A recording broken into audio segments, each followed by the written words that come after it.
right, now, the other day we did a video talking about Funkies for That New Toy Smell. This is actually a follow-up to that here on Video Game Losers, so if you haven't seen that, there's a link below. Make sure you go check it out, and then come back and watch this one, because that one is about the birth of the modern toys to life with UB Funkies. This episode is about those other ones that just didn't quite get as much traction with Disney Infinity and Lego Dimensions. And then this Saturday on That New Toy Smell, we will be talking about Skylanders, which was, of course, the big one that went everywhere and made all the money for the longest amount of time. So the one that people hate because it used Spyro's name to attract. Whatever. But anyway, so make sure you watch that, and if you've already seen that, then great. Blah blah blah blah. Scatman. Yeah. So with that in mind, let's take a look at Disney Infinity and Lego Dimensions. Disney Infinity and Lego Dimensions were the two also-ran modern multi-platform Toys-to-Life games that followed in the wake of Skylanders' runaway success. Disney Infinity was the first to hit the market in the fall of 2013 and lasted until its developer, Avalanche Software, shut down in the spring of 2016. Over its lifetime, versions were released on the Xbox 360, Nintendo 3DS, Wii, Wii U, PlayStation 3, Microsoft Windows, Xbox One, PlayStation 4, PlayStation Vita, iOS, Android, and Apple TV. The game was divided into two main sections, Playset and Toy Box. Playset mode was most like your average adventure video game. Sets were based off Disney and Pixar properties like Pirates of the Caribbean, Cars, The Avengers, and Star Wars. Playing through these adventures would unlock objects and vehicles that could be used in the Toy Box mode. Unfortunately, you couldn't use characters from other sets in these themed playsets. As someone who didn't really care for the Pirates of the Caribbean franchise, I couldn't wait to swap over Sully from Monsters, Inc. and play as him instead, but alas, the game did not allow for this.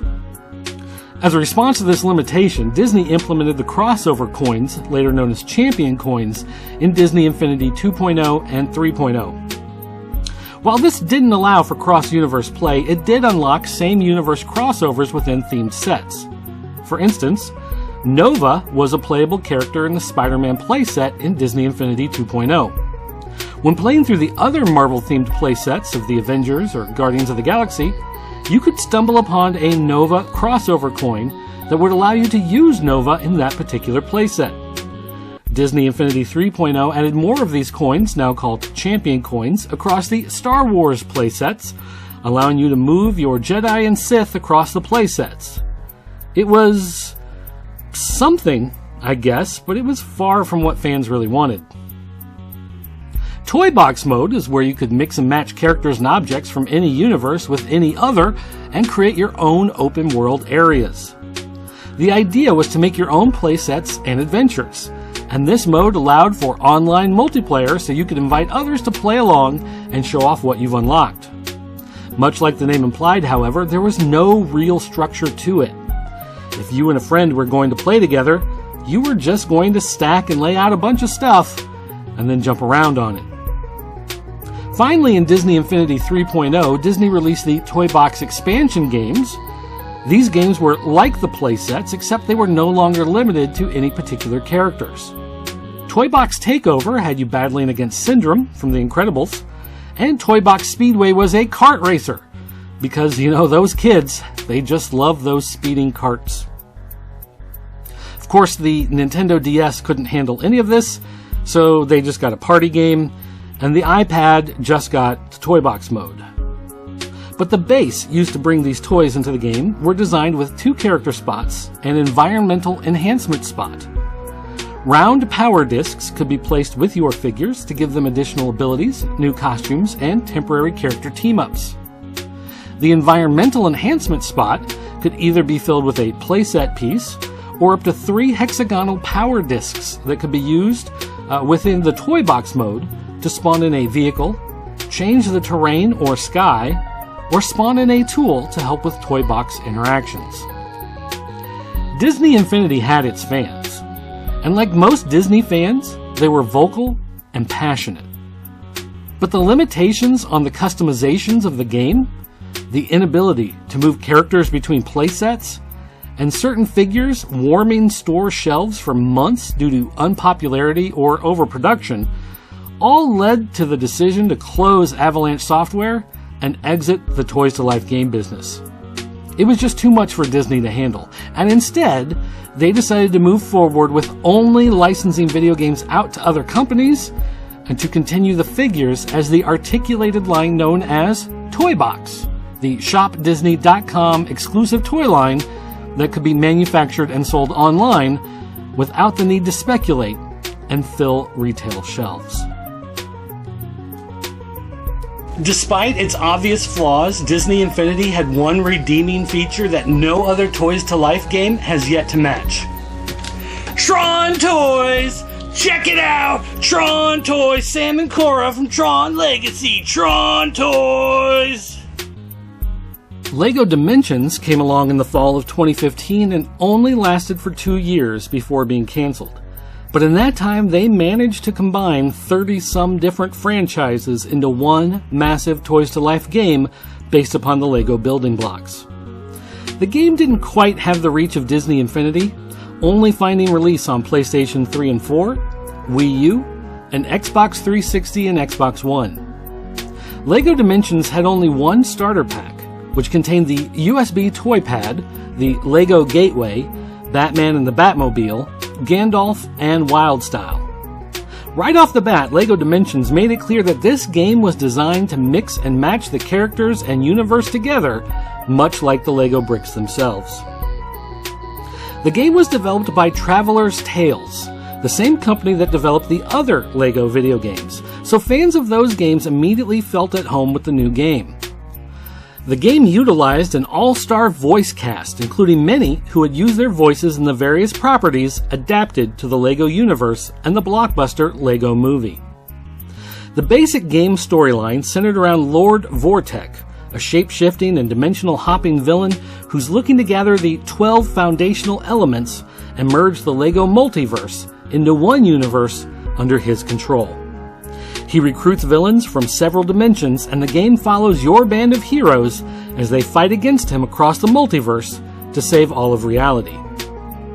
3 story packs added to the main game: Ghostbusters, Fantastic Beasts, and the LEGO Batman movie, which add levels running through the stories of those films while adding LEGO comedic twists and crossovers from other franchises in the LEGO universe. These also unlock additional keystones for the Gateway, and a new gateway design based off that franchise. Level packs were smaller additions that added a few characters, gadgets, and vehicles to the game, as well as a level based on that franchise. Fun packs were usually just a character and a gadget or vehicle, while team packs sat in the middle of those two, offering a couple characters and a couple of gadgets or vehicles for those characters. All of this flexibility allowed LEGO Dimensions to combine franchises that might have been difficult to otherwise intermix. Knight Rider, for instance. It was about a guy with a talking car. A fun pack could easily adapt those characters, whereas trying to create a level pack would require some sort of extra gadget and gameplay level, or a team pack would require a second character. Devin? Bonnie? RC3? And a second vehicle or gadget. Car? That semi-truck? Any vehicle from Team Knight Rider? No. Forget Team Knight Rider. The flexibility in these packs also allowed for several different price points, which was a nice touch. Since there's one thing you can expect from LEGO toys, they are expensive. The LEGO Dimensions starter pack launched at $100, which was a little higher than the usual $70 that Skylanders asked for. Level packs were $30, team packs were $25, and fun packs were $15. Now, after all of this, there's still one more aspect that might make that price seem a little more reasonable. Each character, when unlocked on the Gateway, also unlocks a hub world for that character. For instance, Using the Knight Rider Fun Pack also unlocks the Knight Rider Hub World, which is a Knight Rider themed Lego area that can not only be explored by Michael Knight and Kit, but also by any character from any set. Unlock the Simpsons Hub World, and Lego Batman can drive the Back to the Future DeLorean all around Springfield. These hub worlds are full of fetch quests, puzzles, and brick collecting, just like other Lego games. Sure, the gameplay is all similar to each other and very derivative, but they also house collectible gold and red bricks that could be used to unlock new abilities or special bonuses. And in the second year of development, Traveler's Tales added the battle arenas to all of the Year 2 worlds. These allowed for multiplayer battles in games like Capture the Flag, Base Bash, and Tic Tag Boom, which is sort of like Explosive Hot Potato. These were local multiplayer only, so you and your friends had to play split screen, but up to 4 could play at once. So, since LEGO Dimensions did what Disney Infinity didn't, why did it fail? I think 3 main things seem to have doomed it to the dustbin of history. 1. The price. LEGO games are geared towards little kids, while the price of collector's LEGO sets are geared towards adults. Getting mom and dad to pay $100 plus for the game and any expansions was a hard sell. 2. The game itself.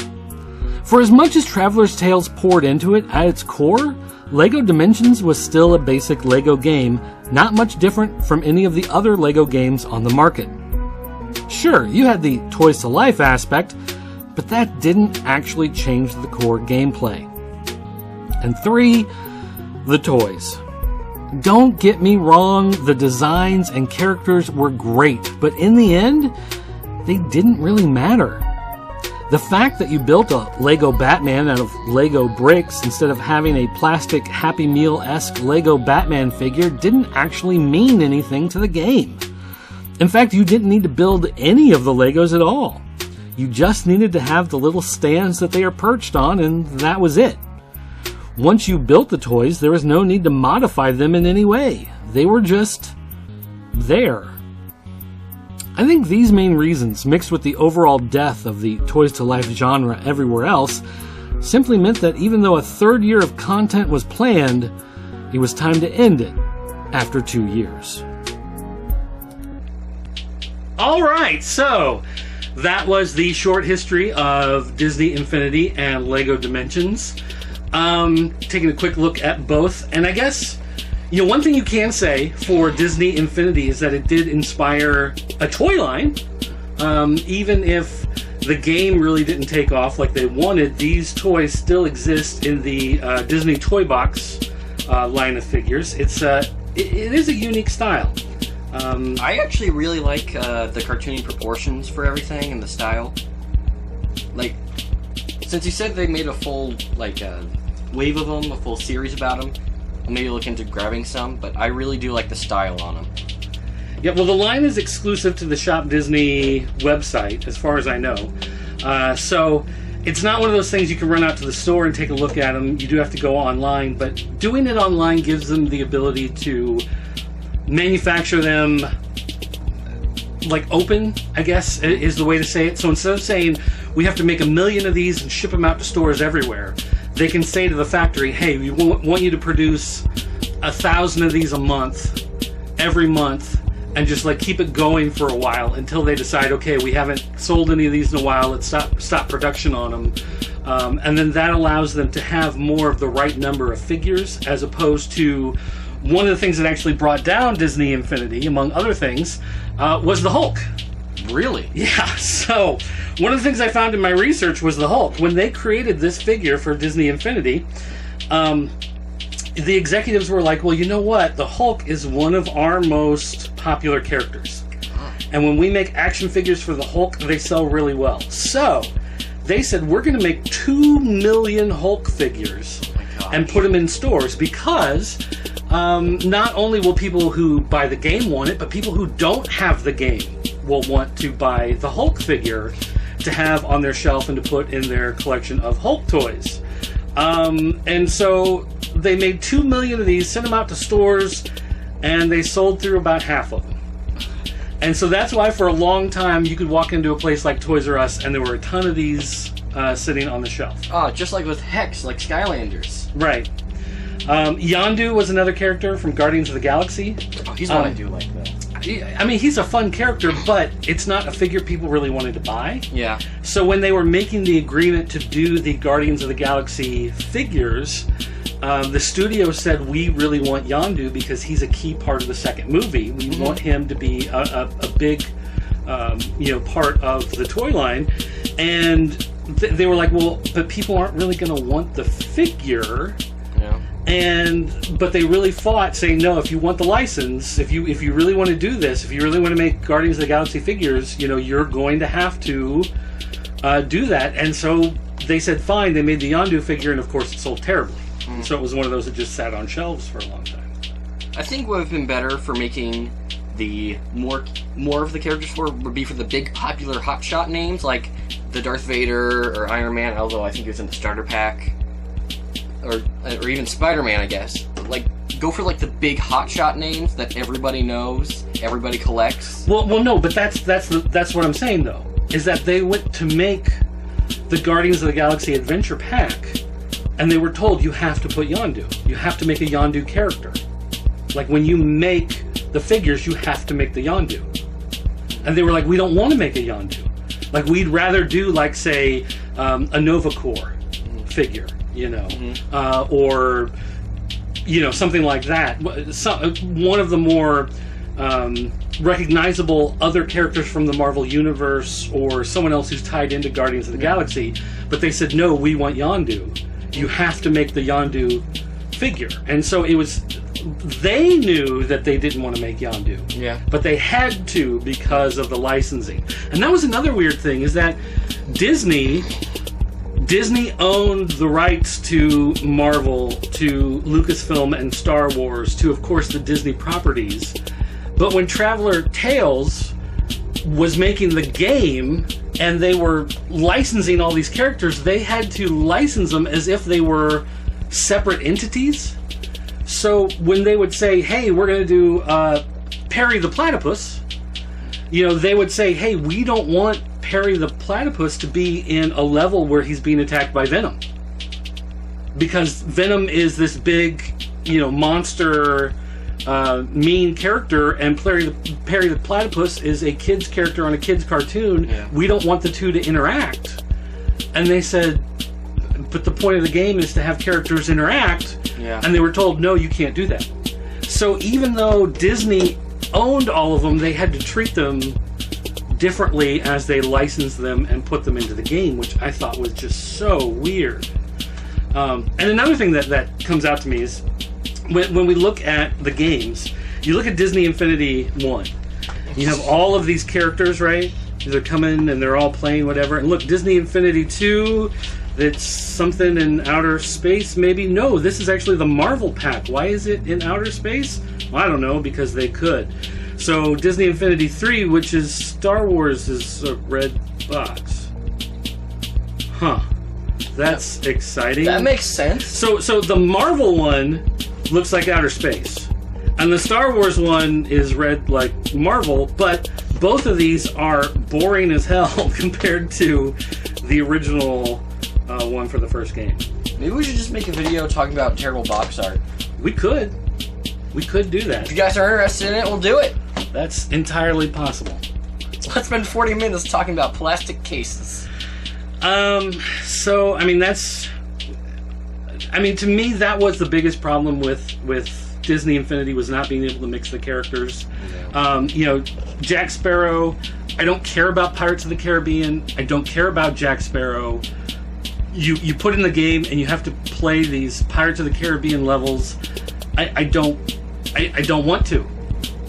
So it's like I wanted to grab any other character pretty much and throw them in there and play as that character instead of Jack Sparrow in pirate level. Like, that'd be cool. Like, let me play as Woody running around on the pirate ship. That would be a lot of fun. No, you can't do that. You can't mix them. And that to me was like the biggest failure right there. And then when you got to the toy box, the one place where you could mix them together, it was just, hey, here's a bunch of stuff, and you throw them down, and there's no actual game. There's nothing to actually do with them. It also wasn't very intuitive. I remember getting confused and stuck a lot when building stuff, and I never built anything more than just 3 houses on a road. It really wasn't in depth. Yeah, the toy box was a little confusing to get a hold of, to grasp the ideas and to mess around with everything. And that was a lie. I actually did build a box with like 3 cars and a bunch of enemies in it, so there's that too. But still. But so going back, like some of these, like these Pixar cars, you know, these look cool. These look, and of course they're all dusty. Oh, you want me to do this? Okay, fine. They're all dusty because we've had them sitting on shelves in our TV room for a long time. These, I think, more than any of the others, I think the Pixar ones work the best. Because this looks a lot like he actually did in the cartoon. It's just a little shorter. You know, The Incredibles, that looks a lot like the way he did in the movie. So that's pretty straight up. I actually think some of the Marvel ones translated over pretty well. Like, you can definitely tell they're heavily stylized, but they still look nice. Well, I mean, Rocket does, but he's also a raccoon from outer space. When you take something like Iron Man, it looks like Saturday morning cartoon Iron Man. And I like that art style. Well, that's fine if you like the style. Fine. I mean, sure, if that's what you like. I'm just saying that it's not the same as like this, which until you look at it really closely and notice that it's kind of smooshed down. Otherwise, it's somewhat indistinguishable. Like this. Look, what was his name? Dash? Yes. This looks like Dash. I mean, this doesn't look like a different version of him. This looks like him. You know what I'm saying? I can see that. Perry the Platypus looks like Perry the Platypus. I mean, that's how he looks. Boba Fett looks like a cartoon version of Boba Fett. You know?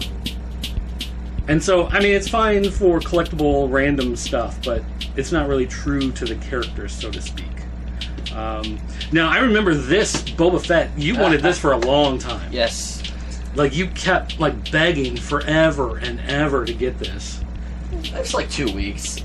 No, it was a lot longer than that. It was a lot longer. I held out for a while on that one. Now, one thing that is kind of cool is that these are the playset things. So these, at first I wasn't sure what this was when we first got our sets and opened it up, but like this is the Star Wars one, Escape from the Death Star. It looks like a holographic Death Star, which is really kind of cool. So you put it on the portal and that unlocks that play area. But you get to some of these, it's Avengers Tower, but it's kind of, I don't know, it's not as intuitive that that's what it is, because for a long time I looked at it like this and I go, why do we have a tree trunk? Like, I don't understand why we have a broken tree. Oh, Avengers Tower. Okay, I see. Alright, so then what's this one? This is, well, this is a Star Wars one. I know that just because there's lightsabers. So which one's this one? This, I don't know. This one's incredibly difficult to figure out who this is for. I'm not sure. You better rack that monster brain of yours. Of course, what is... Oh, this is the Pirates of the Caribbean. Okay, so this is the one that came in the starter pack. So which one's this one then? And then this is the same one because we also bought the starter pack on DS, I think it was? Xbox and Wii U. That's what we have. But I thought we also have a version for DS. And the version on the DS turned out to be a part... Yeah, we do. Yeah, we do. Okay. Yep. Well, alright then. Because it was the wireless portal, and there was only room for one character and one thing as opposed to 2 characters. And it turns out it was a party game and not the full disgusting thing. Alright, so there's that as far as Disney Infinity goes. You know, it's okay, but I just couldn't get over the fact that you couldn't mix them together in the levels. That just broke the whole thing for me. Now, on the other hand, we do have Lego Dimensions. And Lego Dimensions... is everything that Disney Infinity wanted to be. It was and it wasn't.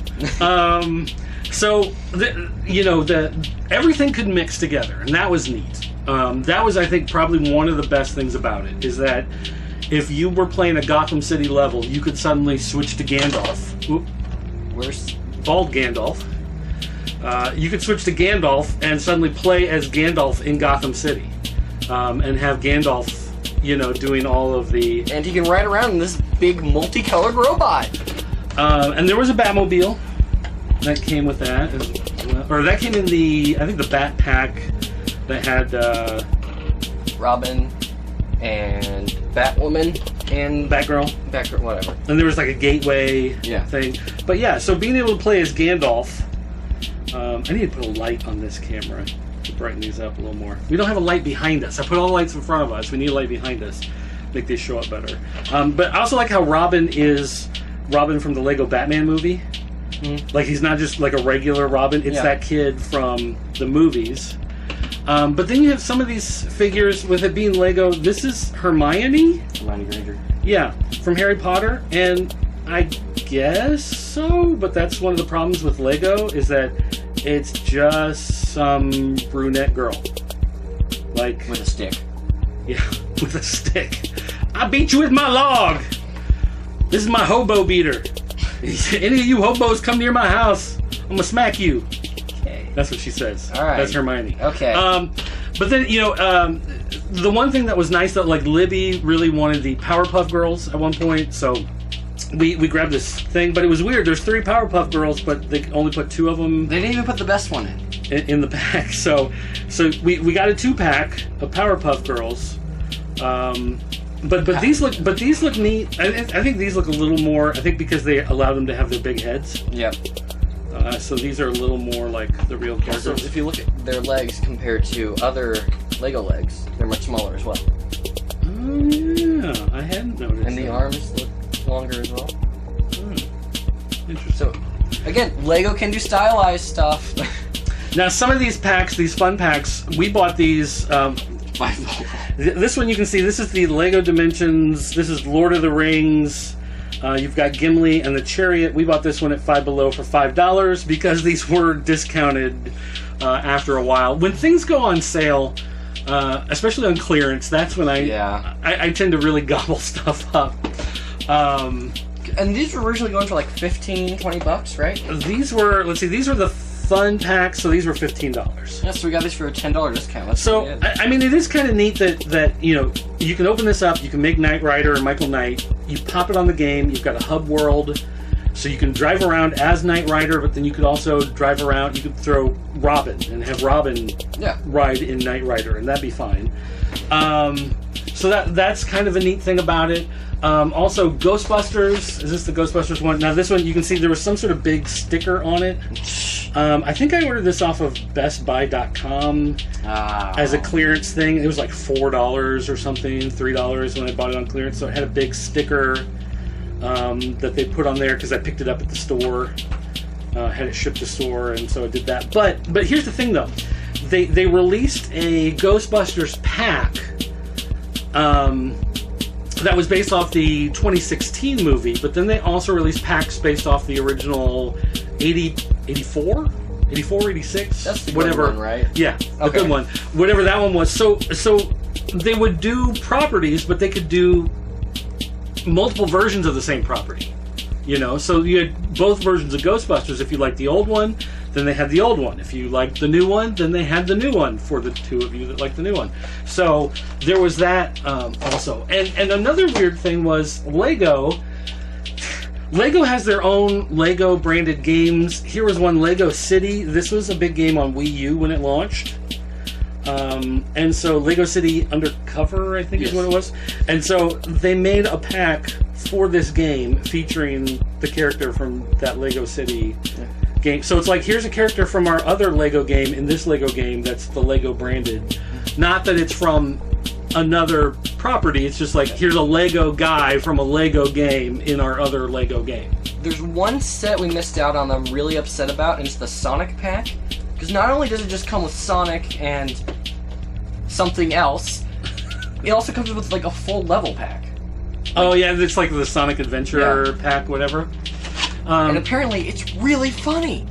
And so here's the Lego Dimensions, and you can see this box set. You've got Gandalf from Lord of the Rings, because Lord of the Rings, Lego was big at the time. It was a hot game. You had the Lego Batman movie, and you had Wild Style from the Lego movie. Those were all super big. Let's compare box arts. If you saw these on the shelf, which would you buy? Right. So it definitely makes a difference. Here they show some of the other ones on the back. Ninjago. What is that? Back to the Future. Yeah, if I can get it. There's Back to the Future, which I wish we'd kind of gotten some of those. Yeah. Sometimes you can still run across those some places, so if I ever see one, I'll grab one. And Wizard of Oz, which is weird. And we bought Wizard of Oz. Yeah. Apparently, because I found this baggie of random stuff that I didn't know what they were, what they went to, and I saw this thing here, this bird thing, and there are these wings, and I'm like, what is this thing from? It's from Harry Potter. Are you sure? Because it looks like this thing. You see, that's more gray, whereas this one's a lot more white on it, because that's from whichever one where they have to like tame the flying horse donkey thing, and it's a big moment apparently. Are you sure? Yes. Are you positive? Yes. You're positive.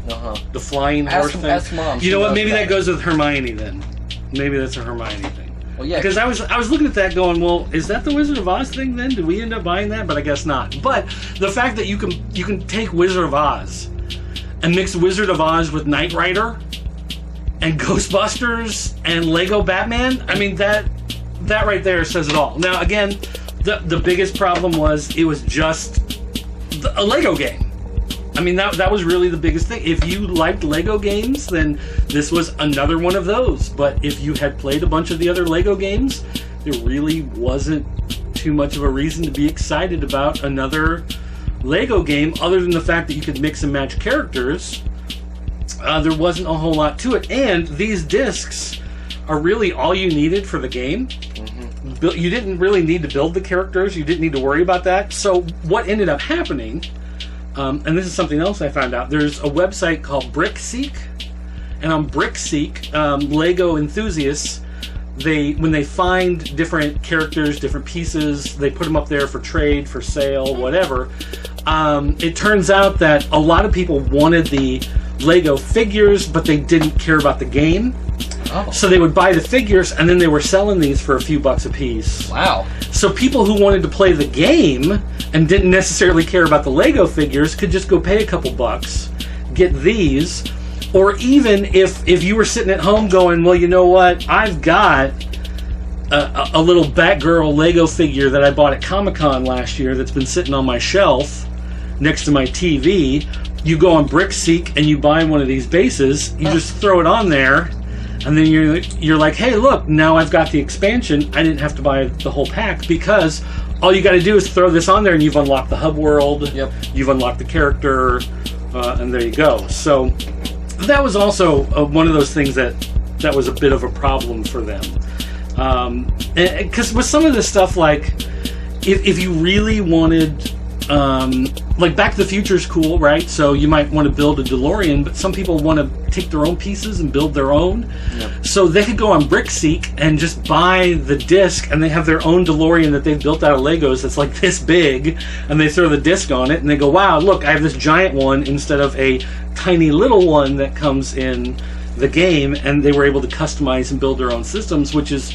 It's cool for those of you that want to build that stuff and are really enthusiastic about Lego, but on the other hand, it kind of hurt their profitability on a lot of this stuff when they're trying to charge you $15 for a pack so that you can get the vehicle and the character, and then you can go on BrickSeek and instead just pay $6, get the two little discs and use them with the Legos you already have sitting around. Then there you go. Another issue is that Lego. You have to build the stuff. Well, and as someone who doesn't follow instructions very well, especially for Legos, it was really annoying. Well, like, I've noticed that you've done all these capes wrong. How do you do them? Because like look at it. Every single one of your capes is like folded over. Is that not how you do it? No. Again, it's Lego. It's supposed to go like you go like one through the arm, through the head, and then through the other arm. That's not how you wear a cape. But that's how they go on the Lego figures. Oh no, here it shows the way it overlaps. the way here is this Batman is done correctly. All right, so here's the Batman done correctly. The two holes overlap on the neck hole in order to make it flare out. On all these other ones, you've just folded it over and stuck it through. See? So you didn't even... But see, that's the other thing, though, is that you don't have to even build these if you don't want to. But then it's like you're paying extra money... Just to have some pieces. To have stuff that you're not going to play with, right? So, I don't know, it's kind of weird. I kind of wish... And I know, like, there are a lot of people that would have criticized this at the time, but I kind of wish they had done the type of situation where instead of it being an actual Lego figure that you build, it is like a Happy Meal. Yeah. Where you've got a stylized version of a Lego Batman in a pose that is impossible with Lego, with like the curved arms, the curved legs, the way they would do. And then that's what you use for the game. And they'd be cheap. Then that way they'd be, $4 a figure as opposed to 15 for 2. And as of right now, if you will point the camera, you can basically just get them in all the same pose, where they just stand there, stare forward, nothing else really. Yeah.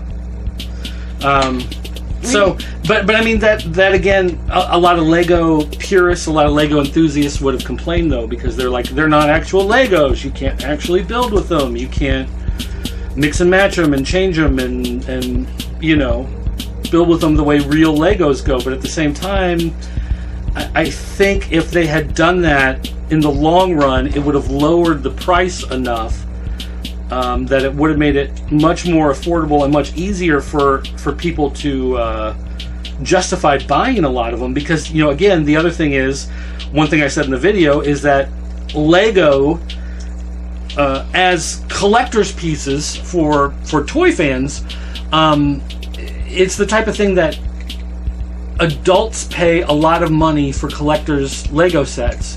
Kids don't. But kids play the video game. Mm-hmm. So, you've got a 7-year-old kid loves playing the Lego video games. It's a hard sell to say to mom and dad, hey, buy your 6-year-old kid a $100 video game, buy him 2 $15 character packs and a $30 adventure pack to go on top of his $100 game. Whereas for the adults buying stuff because they like Lego stuff, they're just like, oh, I like these characters. Adults, someone like me at the time, I'm like, hey, I'm just going to buy this Knight Rider pack because I like Knight Rider. I think Knight Rider's cool. It'll be cool to have a Kit and a Michael Knight. I'm not really that interested in playing the game. I think one of the best things they could have done is do a mix of the two for the more adult-centered stuff, like, Knight Rider or this isn't Guardians of the Galaxy. That's Lord of the Rings. That's what it is. Have those be buildable, but for the stuff like the Powerpuff Girls, have those be static figures. The stuff that the kids are going to want that would be much cheaper, but stuff that's geared towards the parents. Yeah, I guess maybe you could have the kid-friendly budget pack that just comes with a couple characters. And those would be the not actual Legos. Those are a little more kid-friendly. Those would be cheaper. Those are not buildable. But then if you're buying the packs that come with the extra levels, that come with the extra gadgets and all of that kind of stuff that you're paying the $30 for the big sets, those $30 ones that you're buying, fine. But for like one character, one vehicle, just do those as like the Happy Meal toy style. It'd be a lot cheaper and a lot easier for parents to swallow buying those for their kids. So I don't know, but it's one of those. It's like you don't win either way. You're going to make somebody mad one way or another. It's you got to just try to mitigate the disaster one way or another, and you're never going to make everybody happy. One thing we didn't touch on enough, though, is how cool it is to swap around the characters throughout any of the levels without needing to be character specific for each area. How cool it was to see Batman running through the city of Townsville where the Powerpuff Girls live, with Hermione Granger beating up all the bad guys. And the one thing I can't find is we had a Simpsons pack, because we had a Bart Simpson with the skateboard. Did we? Yeah. Oh, I don't remember that at all. You don't remember that? Because I specifically remember we had that, and I remember thinking I bought these, later. Yes. Much later. Like after it was all discontinued. Obviously, if I was buying these for $5 at Five Below, it had all been discontinued at that point. So, I kind of wanted to go back, now.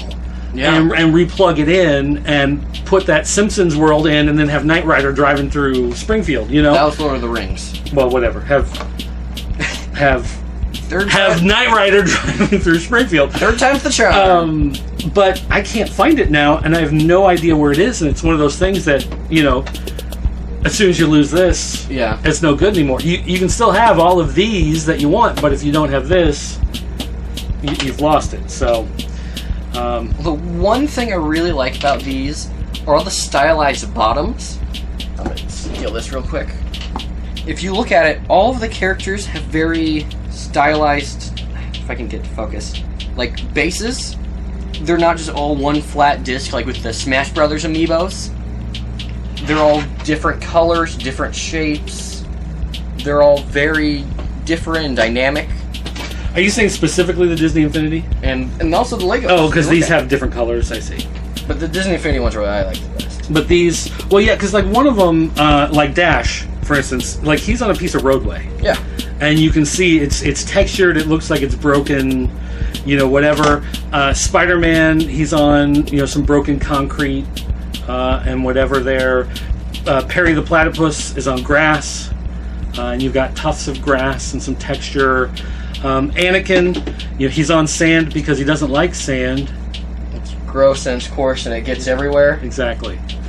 So that is something that, like I said, the presentation on these is pretty nice. But one thing you do, of course, have to watch out for is that any of these lightsaber characters, like Kylo Ren here, poor Kylo Ren. Well, it's good though. He's a bad character. His lightsaber is now permanently off because. It broke. In fact, it's not even off because it's missing the. Here, let me show this real quick. See, it's just the lightsaber piece, because it's this tiny piece of plastic, breaks off. And on a kid's toy, having something small like that is kind of a problem because kids will break them. That's what happens. That's probably what happened here. Well, I think it's more that these got shoved into a box and stuck under the coffee table for a long time. Nah, I'm sure it's Libby's fault. That's why they're dusty. But anyway, all right. So that's our look. Oh, I forgot to print out the question for you. There was a question for you. Since this is Video Game Losers, we did have a video game specific question for you from a viewer. Okay. This was from, I remember the name. It was Evan the Mighty. and I remember this because there's a movie called Evan Almighty. Oh. And he's given the powers of God, right? God says, "Oh, you think you can handle it? I'll give you the powers. You be God." And of course, he makes a mess of the whole thing, and God has to fix it. That sounds fun. So it's called Evan Almighty. Well, this is Evan the Mighty, and I was thinking, is this Evan Almighty's younger brother? Yeah. He's not almighty. He's just he's mighty. But anyway, Evan the Mighty. He asked a question. I'm going to do my best. I'm going to butcher this. I know. All right. Trying to explain it to you, but it's a Fortnite question. Since you play a lot of Fortnite, we did talk about Fortnite toys on that new Toy Smell. He wanted to know,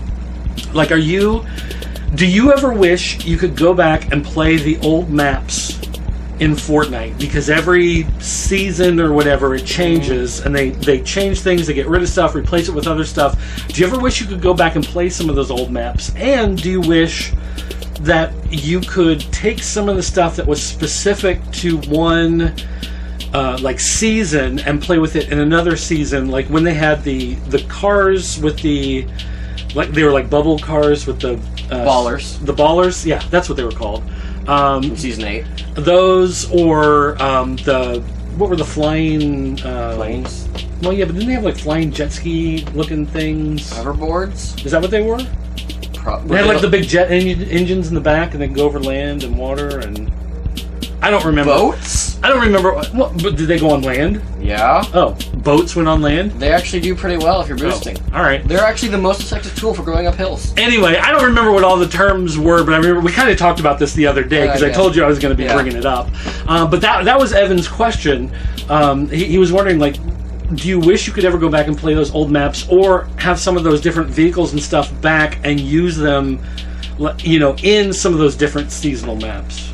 Well, first off, yes. I do wish I could go back to some older maps that back when I was just like 11, just mindlessly walking. If I see a person, I shoot at them, and so I can actually fully experience them now that I have a fully functional brain.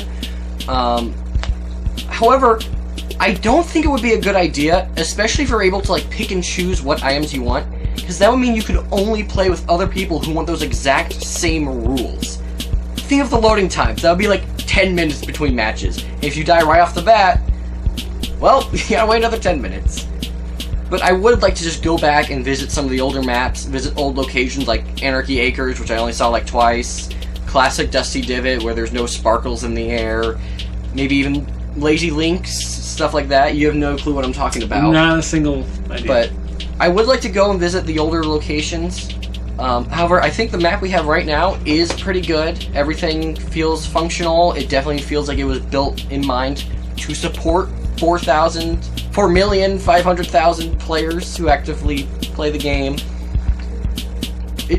I like the new map, basically, and people should stop complaining about the old one being gone. But it would be nice to go back and say... Yeah. So, think about... I don't know about Fortnite specifically, but I know in a lot of multiplayer games, you can just say, I want to join a game, randomly, and they'll just randomly match you up. So someone could say, I want to play on Season 2. Ugh. So they just say, we're going to use the Season 2 map. So when you randomly connect, like, you're not going to say, I only want to connect to Season 2. You're just going to say, I'm randomly going to connect to somebody. And if they're playing Season 2, they're playing Season 4, whatever, that's the map that loads. You also have to think about also the storage space, because they'd have to have each individual map saved to your computer. And that's a ton of space. I don't know that they would have to be... I think there's some optimizations that Fortnite could be using that they're not using. I guess you can have like the base husk and each like named location can be swapped out, but still, I feel like it would be a lot of space, basically. Like my favorite map that I'd love to go revisit, it's either the end of Season X or Season 10 if you're a normal person. When everything was crazy, there were these big bubbles around the map everywhere you walk, just a ton of fun effects. I thought the game was amazing at that time. I liked the brutes, I'll say it. Fight me. Well, alright. But I also like to go back to Season 1 or Season 2 when I didn't play the game, and just see what the map was like. Even if they're using the old map texture, where it's like everything's either green or yellow on the map overlay. But I'd like to go revisit them again, but it's not going to happen. I guess part of the problem is, and that is a good point that you bring up, though, is that the game just keeps getting bigger. Mm-hmm. And just keeps getting bigger and bigger because they keep adding more skins. Mm-hmm. And every skin, like when you connect to a game, you have to have all those skins available, or you're going to have a character running around that's not loaded. Yep. Right? And so, like, you kind of wish that it would just load a generic skin on characters that you don't have the skins loaded for. Well, but what I mean is, and you wouldn't have to, like, you could turn off the option to see everybody's custom skin. You know what I mean? Yeah. So that way you don't have to worry about downloading it. You don't have to worry about using the hard drive space. You don't have to worry about using the bandwidth to have all these things downloaded, where you could just say, I want the map, I want my skin. Everyone else can just look like a random one I already have downloaded, you know, or whatever, or the closest, you know, to it. Like, I'm sure behind the scenes in their coding, they're all classified into different categories, you know. So it's like, here's a guy with wings. You know, so it's like any of the ones with wings, just throw one of those on there instead of it being the specific one that this person has customized, right? Because... And that's already in the game, too, because they have bots, and they apply random skin, random backbling, pickaxe, glider, everything. So when you're playing online, though, against, you know, all these other people... Oh, I'll have to call her back.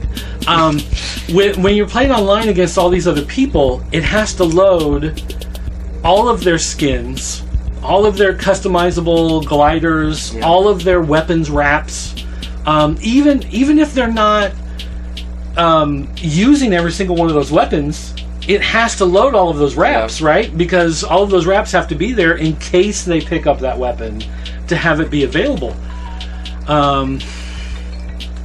Really wants to get through. Okay, we're going to take a slight pause here. And we're back. So, needless to say, it would be a logistical nightmare, I guess. But that is a problem with Fortnite, is that it's doubled in size since you first got your laptop, because... More like quadrupled, but yeah. But that's one thing we talked about, is that the main hard drive in your laptop, it's small but fast, and then you have a second hard drive that's really big. Mm-hmm.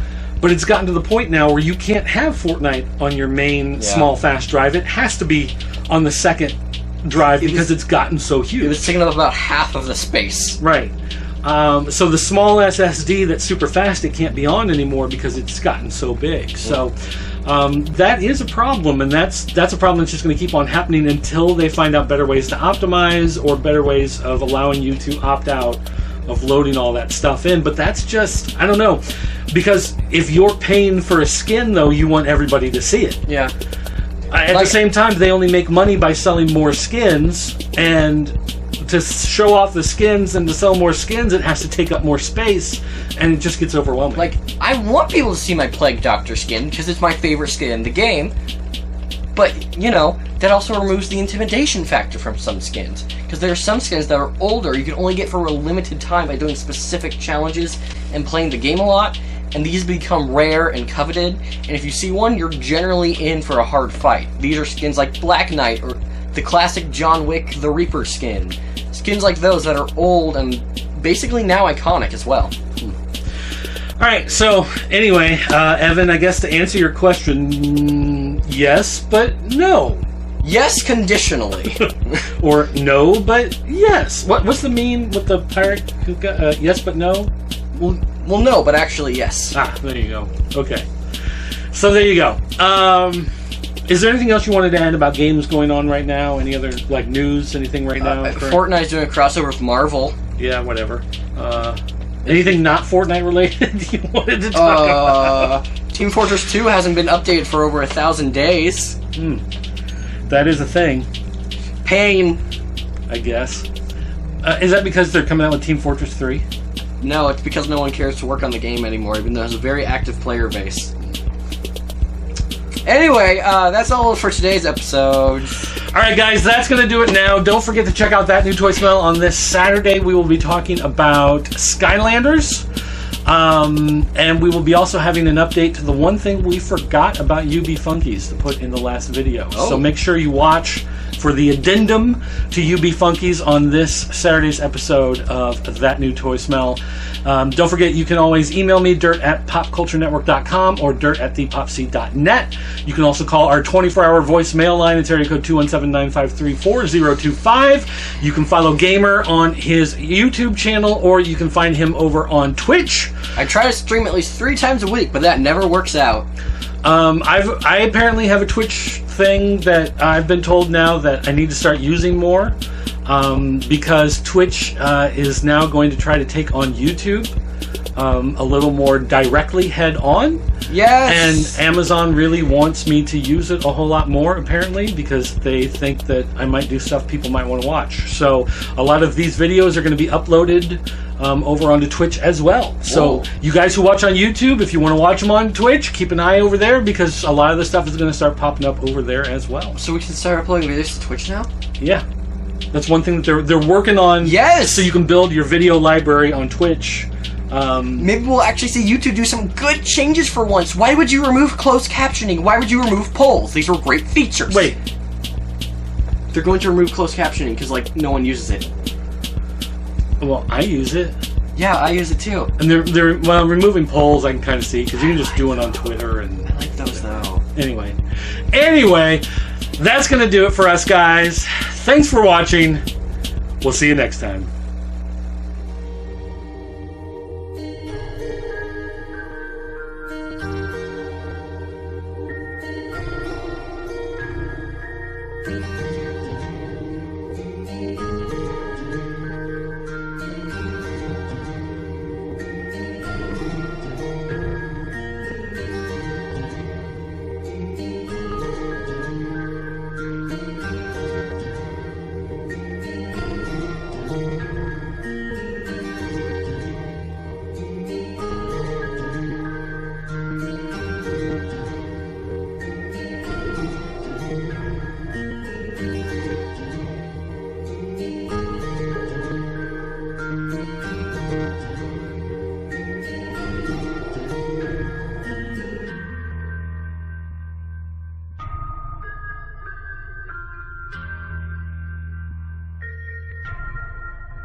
None of this happened.